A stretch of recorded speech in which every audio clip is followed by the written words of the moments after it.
먹는 것만큼 싸는 것도 정말 중요하죠. 특히나 고양이들은 스트레스에 취약해서 방광염이나 변비에 노출되기가 쉬운데요. 질병뿐만 아니라 고양이의 정서적인 상태도 배변 행동에 영향을 주기도 합니다. 그래서 고양이가 소변과 대변을 보는 행동을 보면 우리 고양이가 어디 아픈지, 스트레스를 많이 받고 있는지 알 수가 있습니다. 이번 영상에서는 고양이의 배설과 관련된 여러 행동을 보고 우리가 어떤 것을 알 수 있는지 알려드리려고 합니다. 오늘 영상 보시면 우리 고양이가 화장실을 편안하게 사용하고 있는지, 어디 아프거나 스트레스로 힘들어하고 있지는 않은지 알 수 있게 되실 겁니다.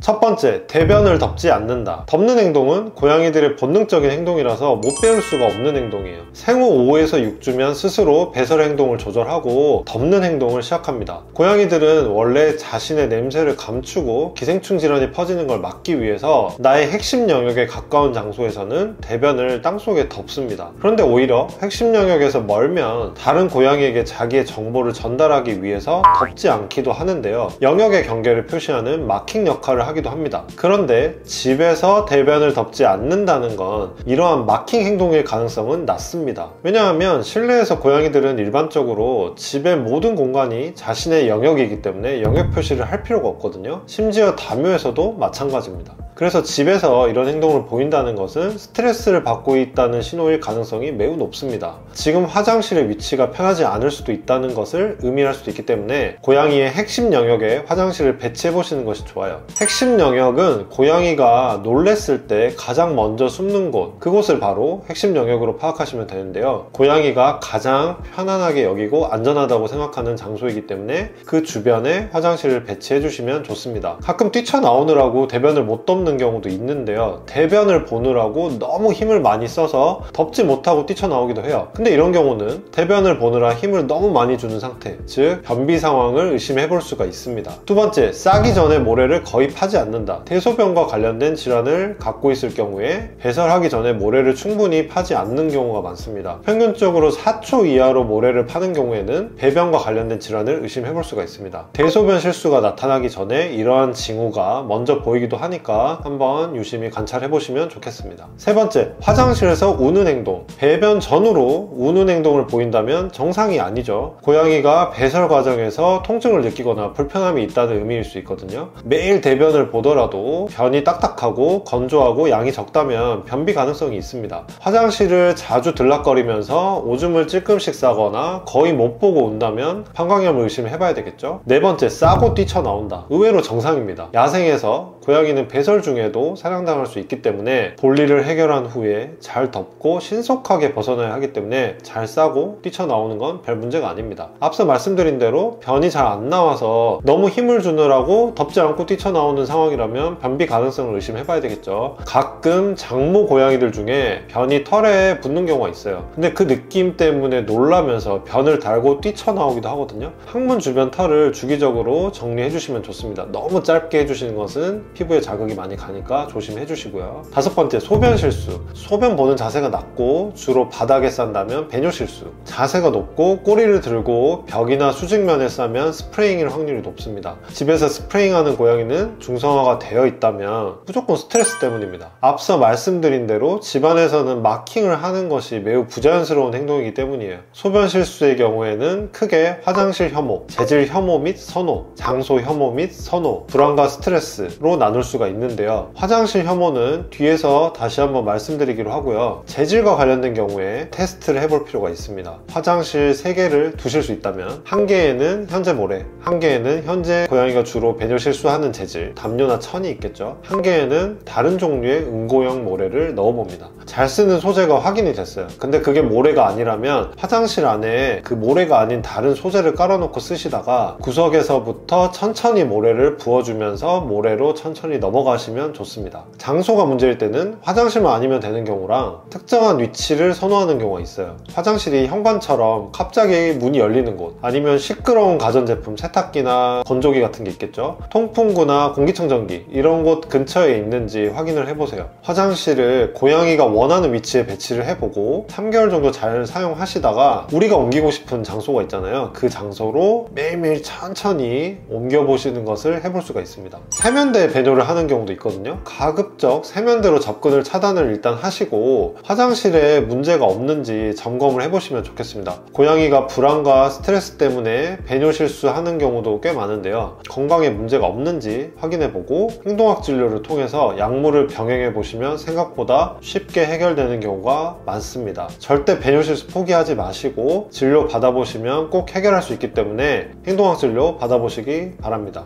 6번째, 대변 실수. 가장 먼저 변비나 장염 등의 소화기 질환을 의심을 해봐야 됩니다. 흡동이 마려울 때 고양이들은 굳이 사람처럼 힘들게 참으면서 화장실을 찾을 필요는 없잖아요. 그래서 속이 불편하면 볼 수 있는 장소에서는 화장실이 아니라도 어디서든 대변을 볼 수가 있어요. 그 외에는 어렸을 때 전염성 복막염을 앓은 후유증이 있어서 장에 기능적 폐색이 있거나 자가 면역성 질환인 염증성 장질환 또는 위내 이물 이런 것들이 있을 때도 대변 실수를 할 수가 있습니다. 초음파로 특별한 소견이 없다면 MRI로 신경계나 척추 질환을 배제해야 할 수도 있습니다. 변비를 심하게 겪어서 화장실 안에서 고통스러웠던 경험도 대변을 밖에서 보게 하는 원인이 되기도 하고요. 미드닝, 즉 영역 표시라는 의견도 있어요. 하지만 집에서는 영역 표시 목적보다는 스트레스 가능성이 훨씬 높습니다. 앞서 말씀드린 대로 고양이의 핵심 영역이 어느 쪽인지 확인해보고 화장실 배치를 편안한 곳으로 바꿔주셔야 할 수도 있습니다. 대소변 실수가 생기면 우리가 고양이 화장실보다도 고양이가 똥오줌을 싼 그 장소를 더 잘 치워주다 보니까 아이러니하게도 고양이들이 화장실보다 그 장소를 더 선호하게 되기도 합니다. 혹시나 아기 고양이일 때 배변 실수를 한다면 습관화될 위험성이 있기 때문에 반드시 꼭 해결을 해주셔야 됩니다. 7번째, 화장실에 걸쳐서 싼다. 되게 웃긴 자세로 싸는 거죠. 앞에서 언급드리고 넘어갔던 화장실 혐오의 전형적인 행동입니다. 청소를 매일 한두 번씩 꼭 해주시고요. 전체 관리도 원래 4주마다 하시는 것도 충분할 수 있는데 이런 경우에는 최소 1, 2주마다 자주 해주시는 게 좋아요. 화장실 크기가 90cm 이상으로 충분히 큰지 좋아하는 모래를 사용하고 있는지 확인해 보셔야 됩니다. 그리고 화장실의 위치가 적절한지, 특히나 공기청정기가 근처에 있어서 싸고 모래를 덮는 순간 갑자기 빨간불 뜨면서 윙 돌아가는지 이런 거 정말 스트레스 유발할 수 있기 때문에 이런 가전제품이 근처에 있다면 다른 장소로 옮겨주셔야 됩니다. 이 외에도 화장실을 싫어할 때 보이는 행동은 싸러 가기 전에 오래 뜸들이거나 들어가거나 싸고 나서 오래 머물면서 허공이나 화장실 벽을 긁는 행동 이런 것들이 있습니다. 화장실 근처에서 보상을 주는 연습을 하시는 것도 있는데요. 한 발짝 고양이가 화장실에 가까워질수록 보상을 주는 거예요. 클리커를 사용하시면 직접 간식을 매번 주지는 않아도 되고 멀리서도 보상 신호를 줄 수 있기 때문에 효과적입니다. 8번째, 화장실에서 뒹군다. 화장실이 너무 편하다는 얘기입니다. 그런데 한편으로는 화장실 외에는 편안한 장소가 딱히 없다는 얘기이기도 해요. 화장실은 고양이 습성상 고양이가 쉬고 자는 곳이 아니에요. 위생상 좋지도 않겠죠. 모래가 너무 푹신해서 그런 경우도 있으니 혹시 우리가 모래를 너무 많이 깔아줬다면 7cm 깊이 이하로 깔아주시고 대신 근처에 대안을 주세요. 쉴 수 있는 상자나 쿠션 숨숨집을 그 근처에 다양하게 배치를 해보시는 겁니다. 9번째, 화장실 앞에서 쳐다보고 있기. 여러 마리가 한 집에 살고 있을 때 볼 수 있는 행동이죠. 둘째 고양이가 형을 너무 좋아해서 화장실까지 따라다녀요 하시는데 아닙니다. 좋아서가 아니에요. 스토킹과 블로킹 행동을 보이는 수동적 공격성일 가능성이 매우 높습니다. 하악질하고 때리고 싸우는 능동적인 공격성만 저희가 공격성이라고 알고 있는 경우도 있는데요. 저희가 놓치기 쉬운 잘 보이지 않는 수동적 공격성은 졸졸졸 따라다니고 계속 쳐다보고 있고 길을 막는 것 이런 형태로 나타나거든요. 사실 갈등이 없는 다묘 과정에서는 뚜껑이 있든 말든 화장실이 모여있든 말든 큰 문제가 없다는 연구 결과가 있어요. 하지만 갈등이 있는 사이에서는 고양이가 친할 때 보이는 행동들 이런 것들이 없는 가정에서는 화장실을 철저히 분산 배치해 주시고 화장실 안에서 고양이가 갇힌다는 느낌이 들지 않게 해주셔야 해요. 그렇게 하려면 뚜껑이 없는 평판형 화장실을 쓰시고요. 코너에 갇히지 않게 구석에서 약간 떨어뜨려서 배치를 해주세요. 10번째, 화장실 안에서 대소변을 각각 다른 구석에 본다. 정상입니다. 한 화장실 안에서도 이쪽 코너에는 오줌을 싸고 다른 쪽 코너에는 똥을 싸고 이런 경우가 많습니다. 화장실 두 개를 서로 다른 용도로 쓰는 고양이도 많습니다.